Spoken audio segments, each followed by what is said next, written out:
Welcome to the end of April edition of CityBiz. Yes, we are at the end of April, only 2 days left as we record this from the comfort of our own homes. And I'm your host, Melinda Arndt. We also have with us Councilman Michael Halley, and we're going to dive right in to this month's edition by following up on something Michael mentioned at the end of last month's edition. You going to share that with us? Yes. So I said on April 1st, I was planning to take a dive into Pleasant Lake, and here's the proof. I made good on my word. It was very refreshing. I think it did a lot of good for my immune system.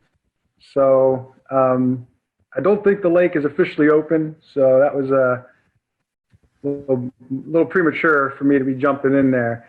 But I think it might be coming open here in May. So you were just testing the waters, as it were. Testing the waters, but yeah, that's me diving in there. It was it's a lot of fun. So I'm glad I made good on that one. Cheers to you. But yeah, I'm sure that was very brisk. Yes. Well, one topic that kind of segues to is that is, of course, top of a lot of people's mind, everybody's mind, is the gradual or soft, or however we want to call it, reopening of some of our facilities and stores. And here in Fairfield and in Jefferson County, we don't maybe know yet about the lake or the pool, or maybe we do. Well, so yes, the governor of Iowa has allowed the majority of counties in the state to reopen certain facilities, including gyms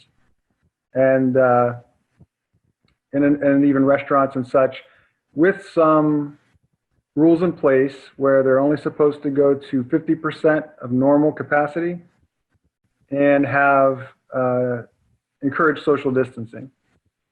So I've noticed, I've seen a lot of announcements on some local bars and restaurants saying they're going to remain closed for the time being because those rules put in place make it kind of difficult. You know, if you open again and you can only be at half capacity, is that enough to generate enough revenue to make it worth reopening? And then there are some concerns that the fact is we haven't even peaked yet in terms of new cases here in the state. So the people who are more health conscious are saying that we're a little premature in this reopening.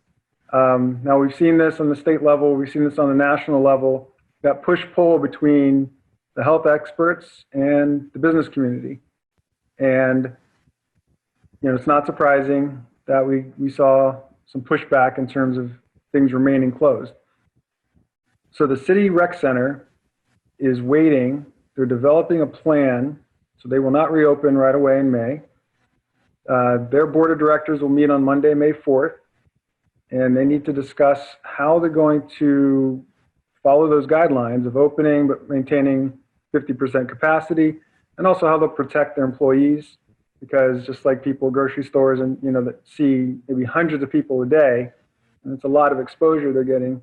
So that plan will come to the city council for our May 11th meeting.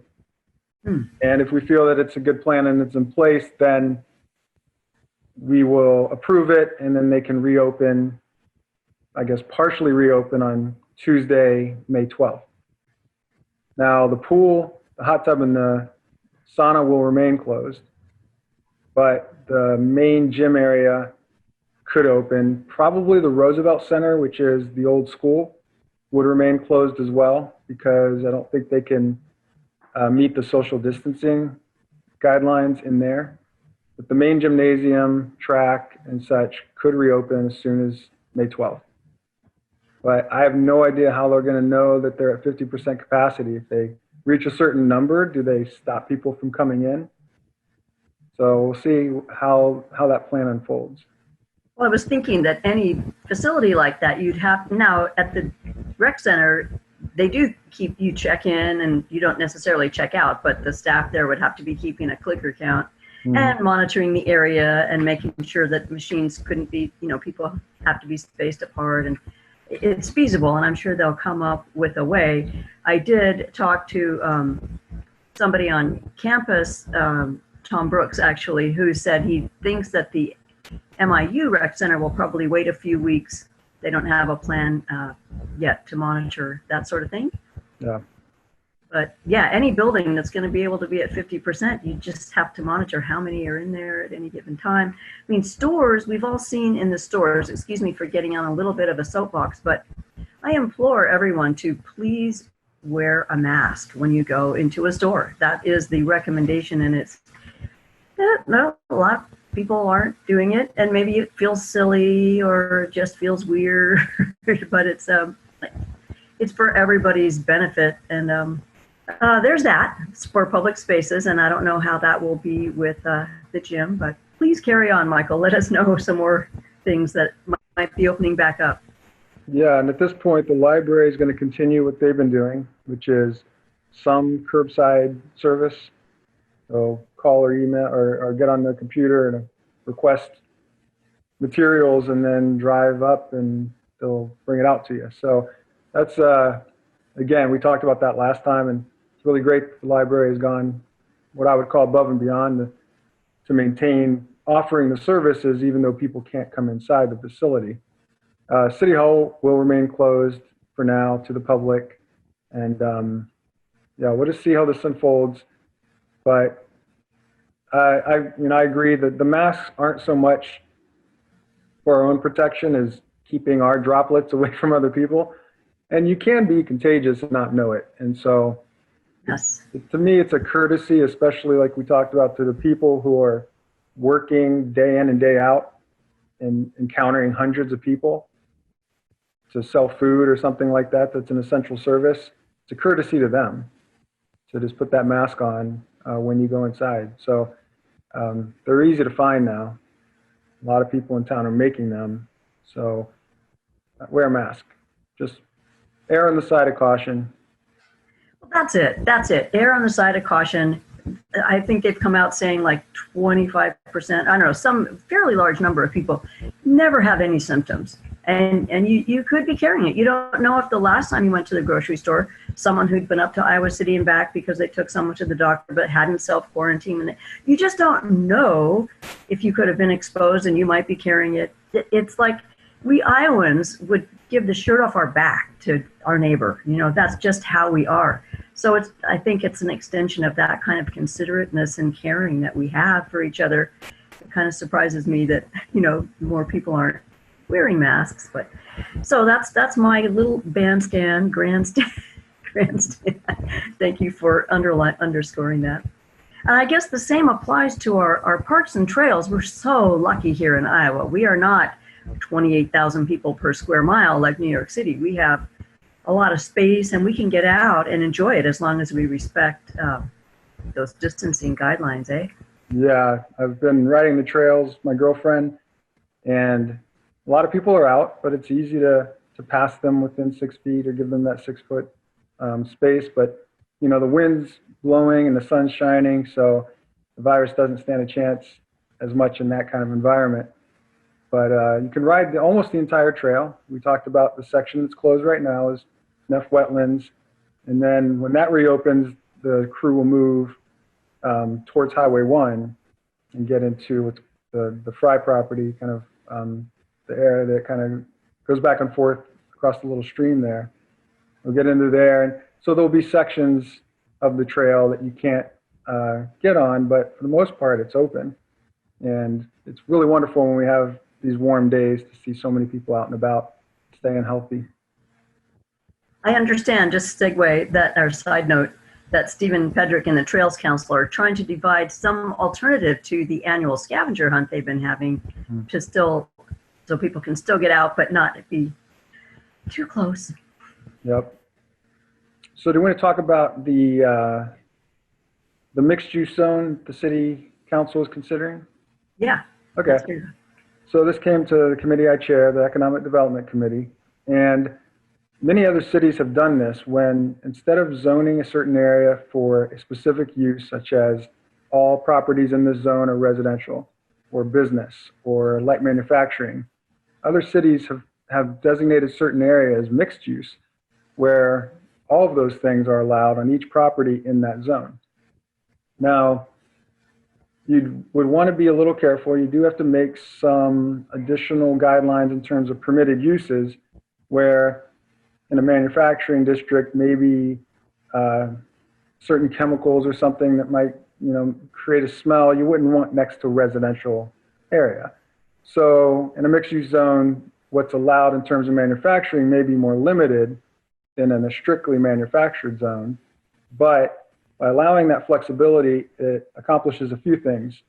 It makes the need for variances go way down. So if you own a property and it's not zoned for specific use, but you want to use it for that, you have to go through a process of requesting a variance, which is basically being allowed to break the law, permission to break the law, and costs money, and you have to go before the Board of Adjustment. But if we change the zoning, then whatever's permissible in the zone, you don't need any sort of extra special license. So the area we're looked at, well, additionally, it cuts back on the permitting process and encourages development. So when someone buys a property, owns a property, and they know they have a variety of possible uses, they could renovate it for residential, they could renovate it for business or light manufacturing. When we talk about light manufacturing, we're really talking about maybe a commercial kitchen or things being sewn or a maker space, but we're not talking about melting plastic or melting metal or anything industrial. So the area that's being looked at is often called New Chicago, but it basically runs from, we'll say, 2nd Street west to 5th Street about, and from Grimes north to about Low Street. So that area, it already is mixed use. You've got some light manufacturing going on in there. You've got a lot of residents, and you've got a business district. But the business district that's right along Low Street on 4th Street by the railroad tracks used to actually have a purpose. The trains stopped there. And so it was a place where there was commercial activity, and it really has fallen into some decay. And a lot of the buildings are unused or empty. And again, by freeing up what they could be used for, so now not just strictly for business, but could be used for residents, could be used for light manufacturing. The hope is to get some revitalization in that area.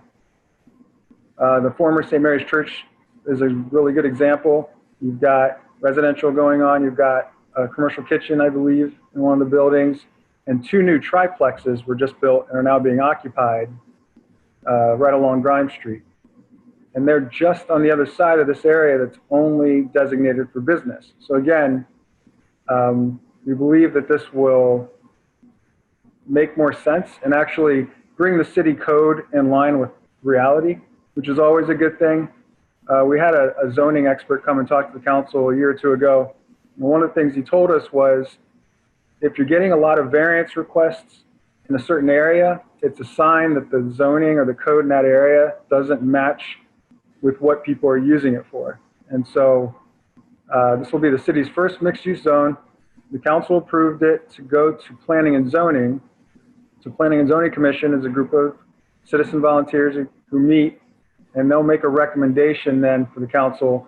And some of the things they'll need to decide on are which setbacks, what the setbacks will be, because each, a business, a residential, and a manufacturing kind of have different setbacks. So they have to pick what the setbacks will be, like how far a building has to be from a lot line or that kind of detail.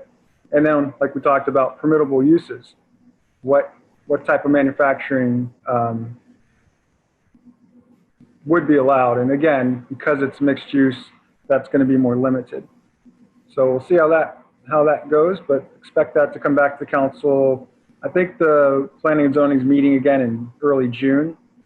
So they'll take that up for discussion, hopefully make some decisions, and then bring it back to council in June. All right, mixed use. We're going to try it out. Yep, exactly. We'll try it out, see how it goes.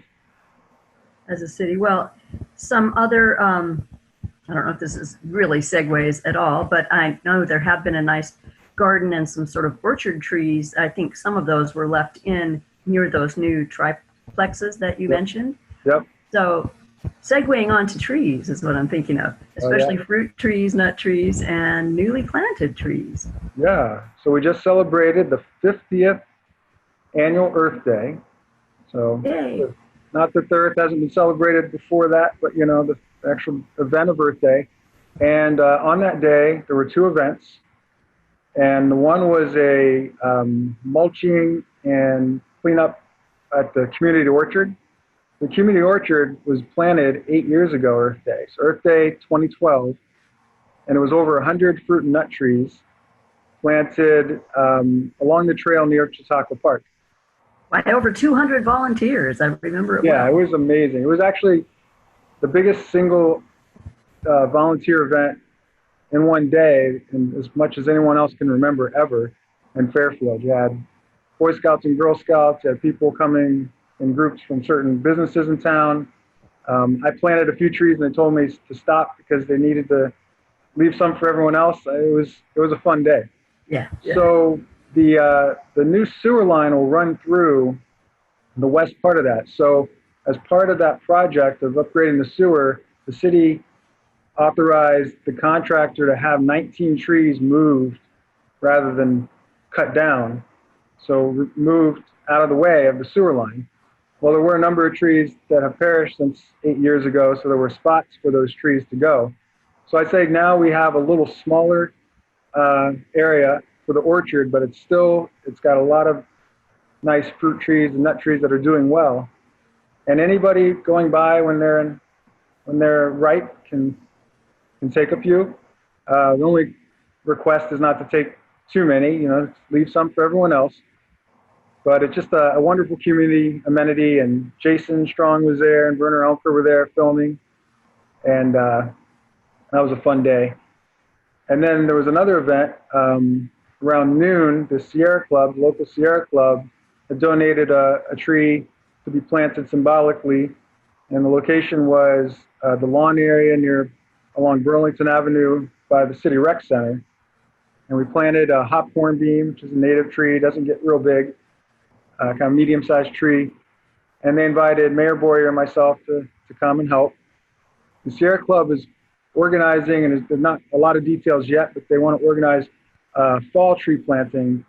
It could be kind of a community-wide event because they've secured some funding for trees. So more on that as it unfolds. Kind of a side note is the city's Arbor Commission is getting revamped. We haven't met in probably 3 years. So some of the members have moved away. I'm getting some new members on there, and we're going to work on updating the list of recommended trees for street trees and park trees, and take a look at some other things. And if you're watching this before 2 o'clock on Saturday, May 2nd, there's still time. My son and I will be on Central Park Gazebo Saturday, May 2nd at 2, and we've got tree seedlings to give away. This year, we've got white oak, red oak, tulip poplar, and American sycamore. The seedlings are small. They're about 1 foot to 2 feet in height, but all those trees grow quite big. So we want to make sure people understand that if they take one, that wherever they plant it, it needs to have the space to grow and mature, because those are all 60 to 80, so in the case of the sycamore, it could be a 100-foot tall tree when it matures in many decades from now. So we'll be there. And last year, the giveaway, I allowed people to take as much as they wanted, and some people were left with none. So this year, it's 1 per species per person. So that's a total of 4 total per person until everyone who wants one gets one. And then if we have leftovers and there's no one else and someone wants more, then we can negotiate. But I just want to make sure that everyone gets one who wants one this year, because that was kind of sad last time. I had to turn some people away when we ran out. Well, wonderful. Tree giveaway. Woohoo! Yeah, this is actually the 6th year. The last 5 years, the seedlings came from the state nursery. So the Department of Natural Resources was making them available for free to cities that that have emerald ash borer, which Fairfield does. But they changed their policy, and now it's only once every 3 years you get free trees. So we got them last year. We won't get them this year or next year. But I found a local family. We're tree lovers who funded the purchase of these. It's actually 200 total. Wow. But I'm finding homes for them in our parks, maybe some at the Natty Land, and then giving away the rest of the community. Beautiful. So we got our trees. We'll keep the population of trees equal with the population of people, hopefully. Gosh, so I took a note. I can check in with you later about the City Arbor Commission. Find out. Yep, we'll talk about it again. With that. Golly whiz. Well, actually kind of related. The city brush pickup starts on May 4th. So if your trees have generously, in these big winds, dropped some limbs, or you've had to trim some out, always that happens. Some trees grow up right on your fence line where, like, tree, that's not a good place to grow. I have to cut you out. So anyway, all that stuff you can put out on your boulevard if you live within the city limits, that is. Mm-hmm. That will start on May 4th. I live on the east side of town at almost always like 7 a.m. right in front of my house. I have to be ready. If you live in other sections of town, you could maybe call, who would they call to find out when the crews, if you live on the west side of town, maybe you have another week to get ready. But those of us on the east side have to have all our stuff out there by this weekend. I would suggest everything is out by Sunday because if I've talked to the street crews about how they do it, they typically do 4 sections of town, 1 per day. So northeast, northwest, southeast, southwest. And then Friday they come back to see if anybody put some out. They'll do one more quick look around the whole city. So just to err on the side of caution, get it out there before Monday the 4th, May 4th. That's Star Wars Day. Oh, that's right. May the 4th be with you. May the 4th be with you. That's right. That's right. Get it out before Star Wars Day. It's very important. Very good. Yeah, otherwise you'll have to take it to the city compost place yourself, and you may not have the right vehicle for that. Yep. It's a great service that our crew does every spring and fall, and they'll do special ones after storms sometimes. Right. Well, thank heavens we haven't had one of those straight line winds, but we have had some good winds, and we've had branches drop in our yard and from our neighbor's tree as well. So I'm ready. Never will be.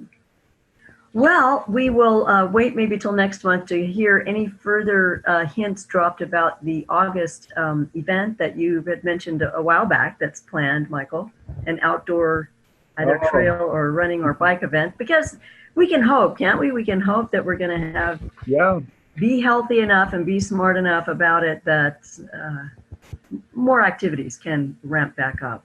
We'll talk about it soon. I think we're ready to talk about it soon.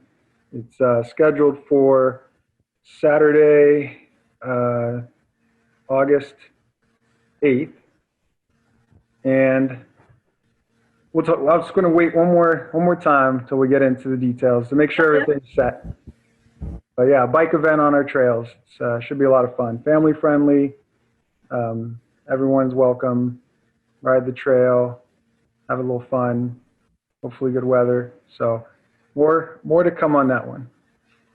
All right. Well, meanwhile, heading on into May, just enjoy the weather, enjoy your gardens, enjoy each other, but at a distance. Okay? There you go. All right. We virtually. See, yes. Greetings to everyone, and signing off for now, Melinda Arndt, Michael Halley. Cheers.